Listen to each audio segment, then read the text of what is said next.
Today I shall teach you poem number 3, Keeping Quiet. This poem has been written by Pablo Neruda. Now I start the poem and expect you will listen the poem attentively. Now we will count to 12. अब हम 12 तक गिनेंगे and we will all keep still, और हम सभी शांत हो जाएंगे। यहाँ जो फर्स्ट लाइन में 12 वर्ड आया है, ये सिंबलाइज किया गया है जो क्लॉक में 12 नंबर होते हैं उनसे, या एक और कंपैरिजन कर सकते हैं जो एक वर्ष में 12 महीने होते हैं, उनको भी सिंबलाइज किया गया है। For once on the face of the earth, इस पृथ्वी के धरातल पर केवल एक बार, let us no speak in any language, आओ हम शांत हो जाएं और किसी भी भाषा में बात ना करें। किसी भी भाषा में बात करने का मतलब यहाँ ये है कि हम लोगों को क्षेत्र, जाति या भाषा के आधार पर विभाजित ना करें। Let us stop for 1 second, आओ हम एक क्षण के लिए अपने सभी क्रियाकलाप रोक दें। And not move our arm so much, और हम अपने सभी काम रोक करके शांत हो जाएं। अपने हाथ स्थिर करने, यानी कि हाथ स्थिर करने का मतलब अपने काम रोक दें, कोई काम ना करें इस क्षण में। It would be an exotic moment, ये एक बड़ा ही विचित्र क्षण होगा। एक्जोटिक कहते हैं अनयूजुअल, एक्स्ट्रा ऑर्डिनरी, ये एक बहुत ही विचित्र क्षण होगा। विदाउट रश, विदाउट इंजन, जिसमें कोई भागदौड़ नहीं होगी, किसी काम को करने की कोई जल्दबाजी नहीं होगी, और न ही कोई मशीन चलेगी, अर्थात कोई फैक्ट्री नहीं चलेगी जिसमें वर्कर काम करेंगे। वो सभी अपना काम रोक करके शांत हो जाएंगे और अपना इंट्रोस्पेक्शन करेंगे। इंट्रोस्पेक्शन कहते हैं आत्मनिरीक्षण करेंगे, अपना निरीक्षण करेंगे कि हमने क्या किया है। We would all be together, और हम सभी एक साथ रहेंगे, पूरे संसार के लोग इकट्ठा रहेंगे। इन ए सडन स्ट्रेंजनेस, इस अचानक आने वाली इस विचित्र स्थिति में।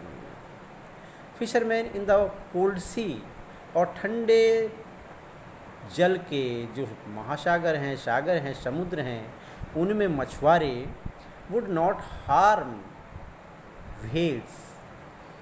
व्हेल्स मछली को कोई नुकसान नहीं पहुंचाएंगे। इसकी अलग कंपैरिजन भी की गई है।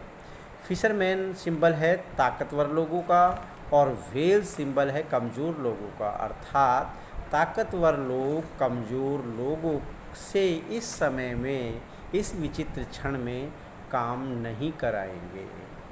And the man gathering salt would look at his hurt hand, और जो नमक इकट्ठा करने वाले व्यक्ति हैं, जो नमक इकट्ठे करने वाले लोग हैं, वह इस विचित्र इस परिस्थिति में अपना काम रोककर केवल वो अपने घायल हाथों को देखेंगे जो नमक इकट्ठा करने के कारण घायल हो गए हैं। Those who prepares green wars, वे व्यक्ति जो तैयारी कर रहे हैं ग्रीन वार्स, नए युद्धों की। ग्रीन वार से मतलब एक और भी सेंस ले सकते हैं। ग्रीन वार्स यानी कि हम अपने एनवायरनमेंट की जो ग्रीनरी है, हरियाली है, उसको डिस्ट्रॉय कर रहे हैं, उसको नष्ट कर रहे हैं, एनवायरनमेंट से वनस्पतियों को काट रहे हैं, तो ये भी एक ग्रीन वार्स कहा जा सकता है। वे व्यक्ति जो ताज़े नए युद्धों की तैयारी कर रहे हैं, वार्स विद गैस, कौन से युद्ध? जो लड़े जाएंगे गैस से अर्थात केमिकल से। वार्स विद फायर, आग से अर्थात मिसाइल से। जैसे गैस की बात कही है, एक एटॉमिक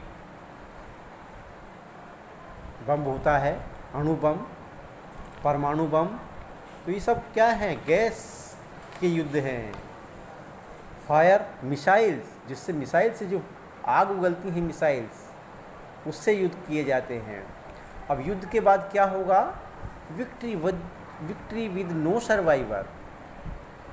इस युद्ध में विजय तो होगी, मगर वो जो विजयी होंगे वो भी जिंदा नहीं बचेंगे, सर्वाइवर जिंदा नहीं बचेंगे। वुड पुट ऑन, सपोज़ करें, कैसे जिंदा नहीं बचेंगे? सपोज करें दो कंट्री में आपस में वार छिड़ा हुआ है, तो एक कंट्री ने बम छोड़ दिया है दूसरी कंट्री के लिए, लेकिन इससे पहले दूसरी कंट्री ने भी बम छोड़ दिया, तो दोनों ने एक दूसरे के लिए नुकसान करने के लिए अपना काम कर दिया है, और जब दोनों ही अटैक होंगे तो दोनों ही मारे जाएंगे, अर्थात सर्वाइवर कोई भी नहीं रहेगा। ऐसे लोग क्या करेंगे? Would put on clean clothes, वो सफ़ेद कपड़े, साफ़ कपड़े पहनेंगे। साफ़ कपड़े पहनने का मतलब है सभी लोग अपने पुराने बैर भाव मिटा देंगे और सभी के साथ एक भाईचारे का रिश्ता कायम रखेंगे। And talk about with their brothers, walk about with their brothers, और वे सभी अपने भाइयों के साथ अर्थात पूरे विश्व के लोगों में भाईचारा कायम करते हुए वो अपने भाइयों के साथ घूमेंगे। In the shade doing nothing, छाया में, और कुछ नहीं करेंगे। इस खुले आकाश की छाया में वो अपने भाइयों के साथ घूमेंगे और कुछ नहीं करेंगे। What I want should not be confused with total inactivity। इस लाइन में पोएम कहता है आगे कि जो मैं चाहता हूँ उसको भ्रमित होकर के पूर्ण निष्क्रियता ना समझ लिया जाए। Life is what it is about, और जो जीवन तो इन सब बातों का केंद्र है ही। मैं जीवन के बारे में ही बात कर रहा हूँ। I want no touch with death, और मेरा मृत्यु से कोई नाता नहीं है। ट्रक मीन्स नाता, मृत्यु से मेरा कोई नाता नहीं है, मैं जीवन की ही बात कर रहा हूँ। If we were not single minded about keeping our lifes moving, अगर हम आत्म केंद्रित होकर अपने जीवन को चलाने में ना लगे होते, and for once could do nothing perhaps a huge silence, और एक बार केवल शांत हो जाते, एक बार अपना आत्मनिरीक्षण कर लेते, तो शायद ये विशाल शांति माइट इंटरप्ट दिस सैडनेस, इस उदासी को रोक देती, इस उदासी को तोड़ देती। Of never understanding our self, जिसको हम कभी भी नहीं समझ पाए हैं, हम स्वयं उसको नहीं समझ पाए हैं। End of threatening our self with death, और अपने आप को हम मृत्यु के डर से धमकाते जा रहे हैं, अर्थात हम अणु बम, परमाणु बम, दुनिया भर के विनाशकारी बम तैयार करते हैं तो किस लिए कर रहे हैं? मृत्यु के लिए ही तो कर रहे हैं। हम अपने आप को मृत्यु के आगोश में डालते जा रहे हैं बिना सोचे समझे। Perhaps the earth can teach us, next stanza में पोएट कहता है शायद ये विशाल शांति अर्थात ये प्रकृति, शायद ये प्रकृति हमें कुछ सिखा सकती है। As when everything seems dead, जैसे कि एक समय ऐसा आता है जब पूरी वनस्पति डेड प्रतीत होती है, मृत जैसी लगती है, and later proves to be alive, और बाद में वो जीवित सिद्ध हो जाती है। ये एग्जाम्पल प्रकृति से ले सकते हैं हम। जनवरी के महीने में, दिसंबर जनवरी के महीने में सभी वेजिटेशन यानी सभी पेड़ अपने पत्ते गिरा देते हैं, तो हमें ऐसा लगता है उन पर पत्ती नहीं होती कि ये पेड़ सूख गया है। लेकिन जैसे ही फरवरी मार्च का महीना आता है तो उन पेड़ों से जिनकी पत्तियां गिर गई हैं नए नए सूट्स निकल के आती हैं, नई नई पत्तियां निकल के आती हैं, और वो पहले से भी ज़्यादा सुंदर लगती हैं। तो ये इस बात को सिद्ध करती हैं कि वो जीवित हैं, अर्थात मरी नहीं है और पहले से भी ज़्यादा स्फूर्ति लेकर के आई है। लास्ट स्टेंजा में, लास्ट लाइन्स में पोएट क्या कहता है, now I will count up to 12, और अब मैं 12 तक गिनूँगा, and you keep quiet and I will go, आप शांत हो जाएंगे और मैं चला जाऊँगा। That is the end of this poem.